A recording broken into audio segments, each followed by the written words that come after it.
और जम्मू कश्मीर के lieutenant governor Manoj Sinha का कहना है कि इस साल के आखिर तक कश्मीर को रेल के जरिए कन्याकुमारी से जोड़ दिया जाएगा। इस कार्यक्रम से संबोधित करते हुए उन्होंने कहा कि लंबे अंतराल के बाद जम्मू कश्मीर विकास की ओर अग्रसर है। इस अवसर पर मनोज सिन्हा ने ये भी कहा कि हम पूरे देश में सबसे सस्ती बिजली उपलब्ध कराते हैं और हमारे पास पूरे देश में सबसे कम अपराध रिकॉर्ड है।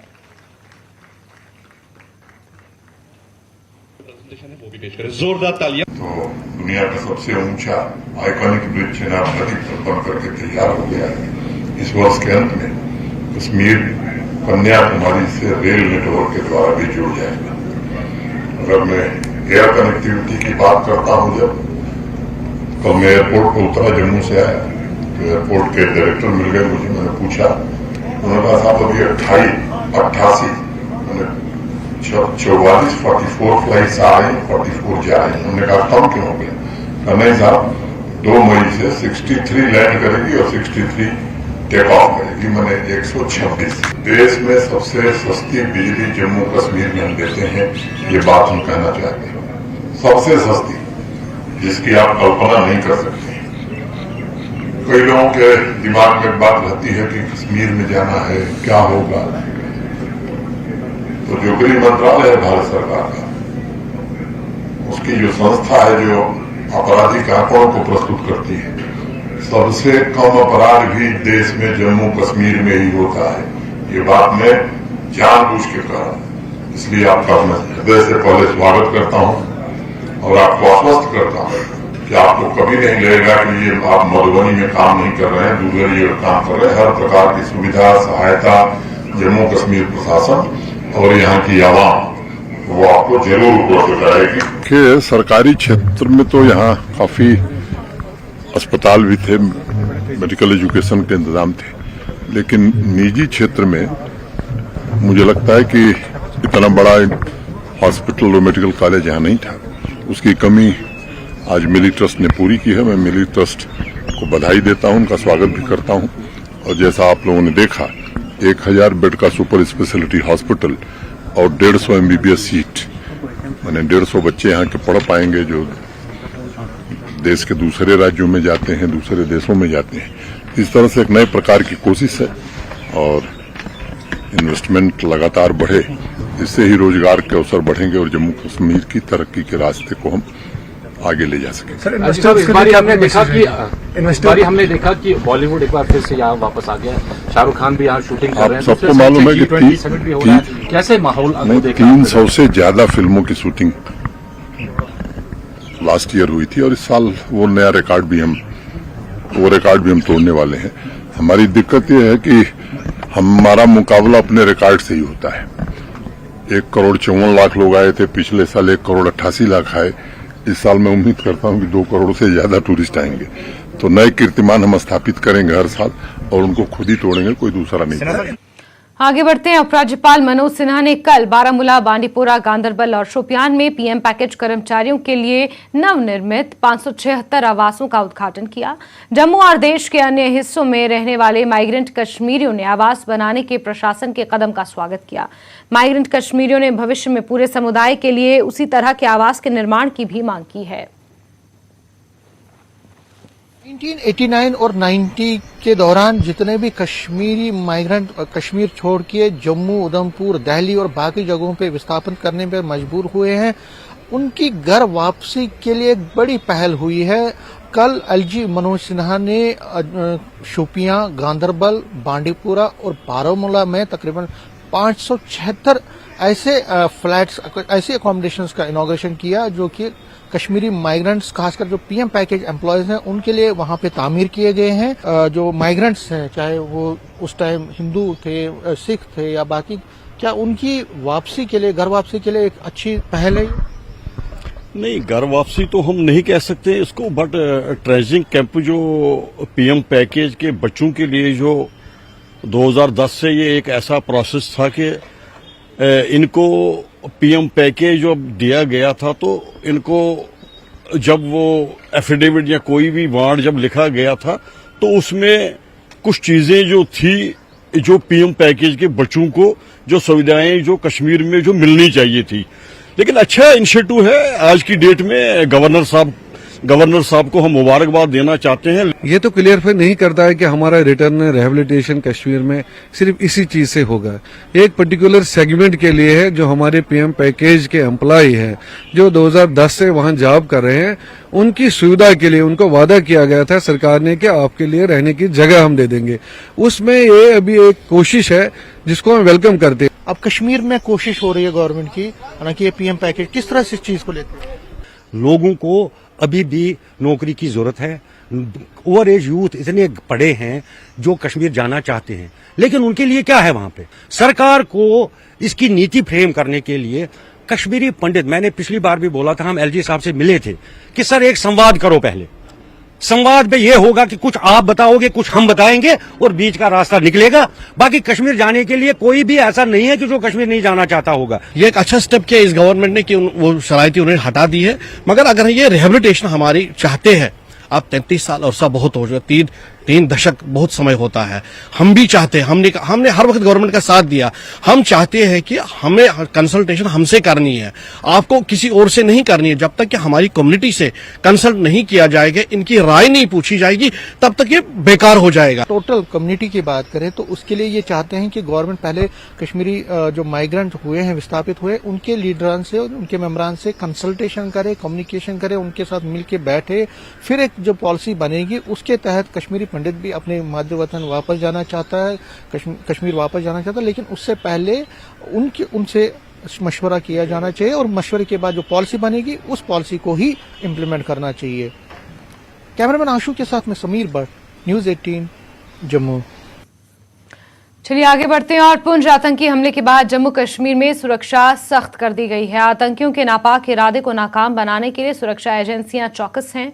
सुरक्षा एजेंसियों के बीच समन्वय बनाने के लिए एडीजी पुलिस मुकेश सिंह ने पीसीआर जम्मू में एक उच्च स्तरीय सुरक्षा समीक्षा बैठक की अध्यक्षता की। बैठक में सुरक्षा ग्रिड को मजबूत करने के लिए विभिन्न साधनों पर जोर दिया गया।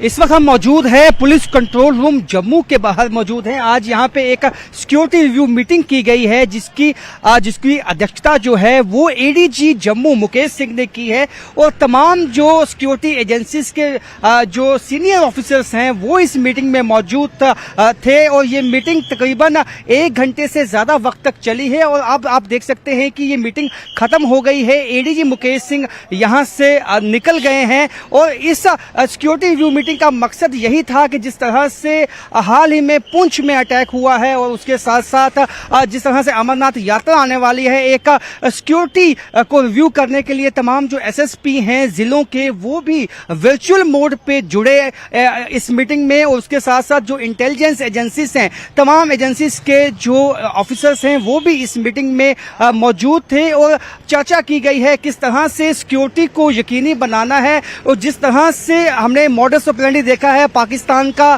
कि पाकिस्तान की तरफ से जो आतंकवादी हैं जो घुसपैठ करके यहाँ इस तरफ आए हैं वो जम्मू कश्मीर के हालात को बिगाड़ने के लिए कोशिश में लगे हुए हैं। तो ऐसे में कोशिश यही है तमाम सिक्योरिटी एजेंसीज की कि किस तरह से जो है इस सिक्योरिटी को सुनिश्चित बनाया जाए, क्योंकि आने वाला वक्त भी काफी चैलेंजिंग होने वाला है सिक्योरिटी फोर्सेस के लिए, क्योंकि यात्रा की शुरुआत होने वाली है अमरनाथ की। तो ऐसे में अब जो पुलिस के ऑफिसर्स हैं आज तमाम यहाँ जम्मू पुलिस कंट्रोल रूम में इकट्ठे हुए और तमाम उन पहलुओं पे चर्चा की गई है। छोटी से छोटी बात पे चर्चा की गई है किस तरह से जो पाकिस्तान की तरफ से आतंकवादी घुसपैठ करके आते हैं उनके चैलेंज से निपटना है और उसके साथ साथ जो इंटरनल सिक्योरिटी है उस ग्रिड को कैसे मजबूत बनाना है, इन तमाम बातों पे आज चर्चा हुई है। कैमरामैन चांद के साथ राजन वैद, न्यूज़ 18 जम्मू। आगे बढ़ेंगे। एलजी मनोज सिन्हा ने मानव तस्करी पर जागरूकता कार्यक्रम में हिस्सा लिया। इस अवसर पर लेफ्टिनेंट गवर्नर मनोज सिन्हा ने कहा कि हमें समाज के रूप में मानव तस्करी की चुनौती से एक होकर लड़ना होगा। एलजी ने कहा कि सभी जिलों में एंटी ह्यूमन ट्रैफिकिंग सेल शुरू किए जाएंगे। 11 जिलों में ये सेल पहले से ही मौजूद हैं। सीएम कश्मीर में तस्करी देश के अन्य हिस्सों की तुलना में कम है, लेकिन हम आत्मसंतुष्ट नहीं हो सकते।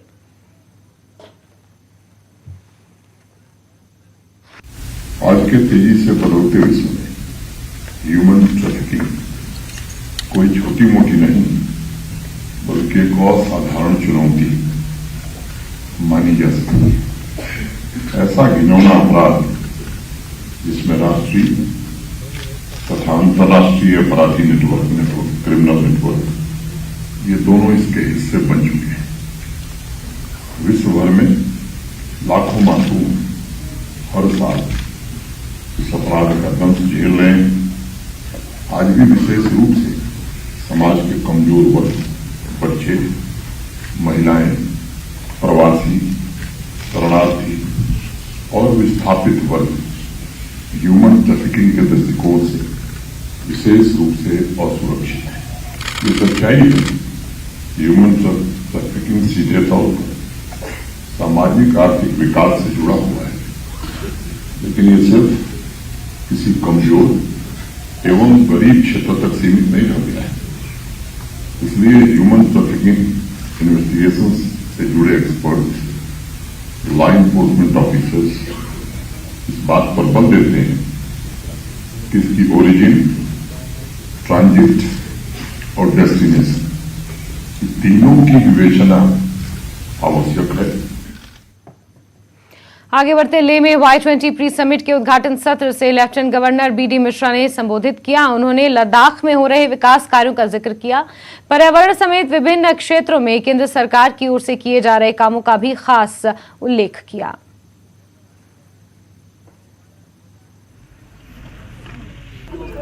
That our youth, they are intelligent, they are committed, they are focused, and they know their way ahead. And I'm very positive that each and every one, the youth here who have come as delegates, they are the future leaders of their country because they have potential in them. Homestay, boosting the village economy. See the beautiful homestay atmosphere here, the provisions. Promoting homestay in Ladakh is a unique initiative. Homestays are not only providing a memorable experience for travelers, but have also helped economically the local families. Incredible apricot blossom. Ladakh's apricot blossom is an ever memorable sight with its white flowers covering the entire landscape in early spring.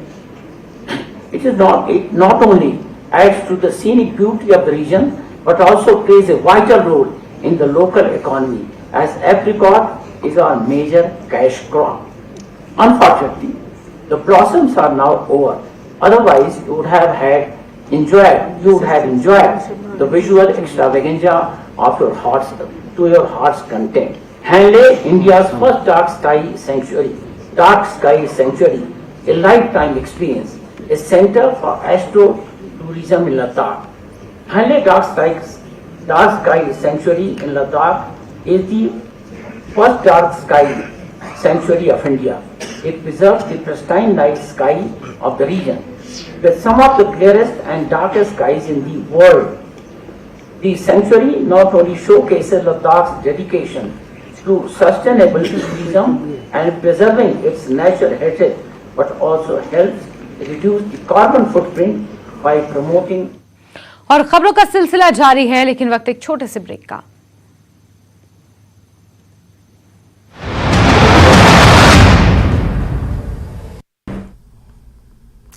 नमस्कार, धारवी रफ्तार भी में आपका बहुत स्वागत करते हैं। मैं हूं आपके साथ हिना जुबैर। शुरुआत करेंगे अहम खबरों के साथ। एलजी मनोज सिन्हा ने सीसीएस में चयनित अभ्यर्थियों के बीच नियुक्ति पत्र बांटे। अधिकारियों को दी सलाह, कहा देश को विकास के पथ पर ले जाने का करें काम, जम्मू कश्मीर के लोगों की आकांक्षाओं को करें पूरा। Principal conservative forest and Jammu Kashmir pollution control board के अध्यक्ष मोहित गेरा ने कहा, हम जलवायु परिवर्तन की चुनौती को पूरा करने के लिए प्रधानमंत्री नरेंद्र मोदी द्वारा निर्धारित लक्ष्य को हासिल करने के लिए एक तरह से योजना बना रहे हैं। नशा मुक्त भारत अभियान पूरे देश में चलाया जा रहा है। इसी सिलसिले की कड़ी के तौर पर पुंछ जिले की तहसील में स्कूली छात्रों एवं शिक्षकों ने निकाली रैली। लोगों को नशे से होने वाले नुकसान के बारे में दी गई जानकारी। कठुआ जिले में 3rd क्लास की स्टूडेंट सीरत नाज की अपील के बाद एडमिनिस्ट्रेशन हरकत में। सीरत नाज के वीडियो के जरिए पीएम मोदी से अपने स्कूल की हालत सुधारने की थी अपील।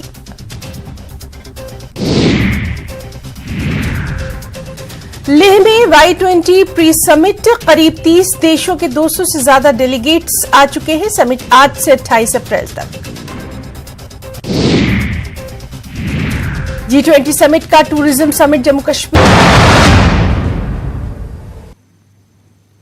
ब्रेक के बाद आगे बढ़ेंगे खबरों में। श्रीनगर जम्मू राजमार्ग पर यातायात फिर शुरू हो गया है। भूस्खलन के कारण बीती रात यातायात प्रभावित हुआ था।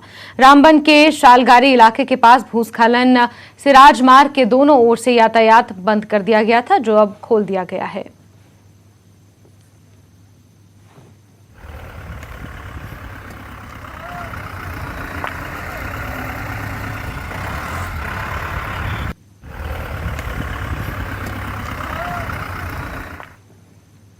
वहीं जम्मू कश्मीर के ठाठरी किलोथरन में रोड पर भूस्खलन की वजह से सड़क प्रभावित हो गई थी।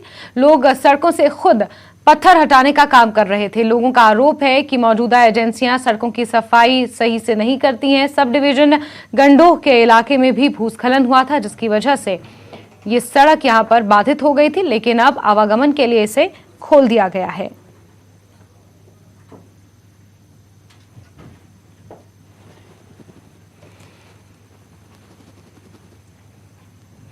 चलिए आगे बढ़ते हैं और गृह युद्ध से प्रभावित सूडान की स्थिति चिंताजनक है। भारत समेत दुनिया भर की चिंताएं इससे बढ़ गई हैं। भारत सूडान से अपने नागरिकों को निकाल रहा है। इसी बीच विदेश सचिव विनय क्वात्रा का मीडिया को संबोधन भी सामने आया और ताजा स्थिति की जानकारी दी।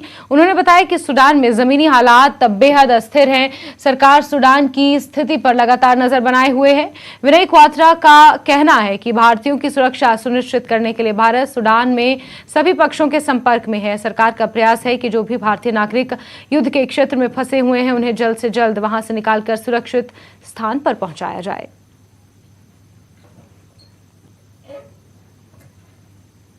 So when we talk about Operation Kaveri, naturally there would be a degree of focus on number of Indians who are stuck in Sudan, how many have come back, how many we are planning to bring back, which is a very significant and probably the most important consideration for Government of India. But I would also suggest to you to keep in mind the ecosystem in which this exercise of assisting and bringing back the stranded Indians is taking place. So far, it is our estimate that roughly 3,400 Indian nationals have either registered online or they are in touch with the embassy. More specifically, I think 3,000 odd have already registered online, 3,100, and roughly an additional 300 are in touch with the mission. Embassy's principal thrust and Government of India's focus in this entire effort has been to advise and assist the stranded Indian nationals, advise them to remain safe and help them move to secure locations whenever feasible, whether in the middle of the night or during the day, of course after carefully evaluating the conflict situation on the ground. You would have seen reports, of course, that the Honorable Prime Minister last Friday chaired a high-powered meeting in which he personally reviewed and directed the officials of Government of India to take all suitable measures to assist and bring back the stranded Indians. On 25th April, INS Sumedha brought 278 Indian nationals. It's the same INS Sumedha which has gone back and redocked today. And 2 sorties of C-130 brought in 121 and 135 passengers respectively. Yesterday on 26th April, another batch of 297 Indians have sailed out on INS Teg, and 2 more sorties of C-130 to evacuate another batch of 264 Indians. We have also made arrangements for the transit accommodation in Jeddah, and as you would have seen from the media reports coming in, Honorable MOS V. Muralidharan is in Jeddah to receive the standard Indians who are coming in from Sudan into Jeddah and then onwards from Jeddah to India. As I mentioned, we as a ministry are also in close touch and coordinating with the resident commissioners of different state governments in Delhi to ensure that their onward movement of the Indians who are returning is facilitated to the respective destinations that they want to go to. आगे बढ़ते हैं और बात एक और अहम खबर की करेंगे जो जुड़ी है बीती रात से, जहां राजौरी जिले के धनवा बुढ़िया गांव में तेंदुए ने हमला कर दिया है। गांव के खानाबदोश परिवार की भेड़ बकरियों पर तेंदुए ने हमला किया। इस हमले में 30 भेड़ों की मौत हो गई और 10 बकरियां और भेड़ें घायल हो गई हैं। बताया जा रहा है कि एमएच शफी के पशुशाला में एक तेंदुआ घुस गया और आतंक मचा दिया। स्थानीय लोगों ने प्रशासन से पीड़ित परिवार को आवश्यक सहायता उपलब्ध कराने की गुहार लगाई है। राजौरी जिला के दनमा के बड़िया इलाका में बीती रात एक दर्दनाक हादसा हुआ। ये हादसा तब हुआ जब एक जंगली जानवर ने भेड़ बकरियों को अपना निशाना बनाया और 30 से करीब जो भेड़ बकरियां हैं वो उनकी जान जो है वो चली गई। इस वक्त मैं उसी गांव में मौजूद हूं। मेरे साथ गांव के सरपंच हैं और इलाका के तमाम लोग हैं जो इस वक्त गमज़दा हैं। बड़ा नुकसान जो है यहाँ के रहने वाले एक व्यक्ति का हुआ है। सरपंच साहब, कब हुआ ये हादसा, क्या कहेंगे? क्या रात को हुआ है सर, सुबह 7:30-8 बजे का टाइम था। मुझे भाई शफी ने फ़ोन किया कि सरपंच साहब कहाँ पे हो? मैं सर मैं यहाँ पे मैं मौके पे आया। 25-30 बकरी है इनकी, कुछ तो 10-11 तो जख्मी थी, बाकी और मेरे हिसाब से 18-19 ऑन स्पॉट मरी हुई थी। मैंने आन के मौका देखा और शीब वालों को फ़ोन किया। शीब वालों को कहा मैं भाई बाकी तो चलो जो डेथ हो गई है उनका कुछ नहीं हो सकता, लेकिन जो बची हैं उनका आप आओ, इनका ट्रीटमेंट करो, चलो इन गरीब की कोई ना कोई, क्योंकि इन्हें श्रीनगर में जाना था। कल का दिन था, इन्होंने मेरे हिसाब से शुक्रवार जो इन ममदन बरादरी का एक बहुत अच्छा दिन होता है, इन्होंने कल निकलना था, लेकिन इन बेचारे बकरवाल गुजरों इन्हों पे आसरा है, भेड़ बकरियों पे। इन्हें श्रीनगर जाना था मेरे हिसाब से। अब क्या लेके जाएंगे? मेरी पूरी जो डी साहब से रिक्वेस्ट है, मैंने जो शीब वालों का जो 101 नंबर 94 191 लास्ट 101 नंबर है, मैंने उनको सुबह का 3 बार फ़ोन किया। वो बोलने लगे कि रात का, अगर वो टाइम पे आ जाते, मेरे हिसाब से 8 और 10 बकरी हैं इनकी बच जाती, ट्रीटमेंट होता। हम आया सुबह, रात को बकरी अंदर रोकी बाड़ा में, सुबह आया था अगे माल मरे हुए थे। हमने कोई देखे नहीं जानवर, कौन थो कोई पता नहीं। तो सुबह ये 19 मार गई है मौका पर, तो 11-12 14 जख्मी है, 14 जख्मी है। हाँ, कितना नुकसान हुआ? नुकसान बड़ो चौथी हो गई सर, सारी चौथी दूसरा सारी हो गई चौथरी। जो मर गई वो तो मर गई थी, लेकिन अगर डिपार्टमेंट का जल्दी से जल्दी अगर कोई आदमी पहुंच जाता है, कम से कम 10-15 ये जो बाद में मरी है ये नहीं मरती थी। तो हम ये अपील करते हैं जनाब डीसी साहब से कि इनके साथ इंसाफ किया जाए। मालिक की तरफ से जो हुआ वो तो हो गया, हर आदमी को मानना पड़ेगा, लेकिन अब वो भी हमारे इलाके के ज़िला राजौरी के जिम्मेदार हैं, तो इन गरीबों की मदद की जाए। अब ये जिला प्रशासन से गुहार लगा रहे हैं कि जल्द से जल्द कंपनसेशन जो है वो दी जाए ताकि इस नुकसान की भरपाई जो है वो हो जाए। न्यूज़ 18 के लिए राजौरी से मैं शक्ति शर्मा। और इसी के साथ बुलेटिन में फिलहाल के लिए बस इतना ही, लेकिन जम्मू कश्मीर, लद्दाख, हिमाचल की खबरों के लिए आप जुड़े रहिए न्यूज़ 18 JKLH के साथ। नमस्कार।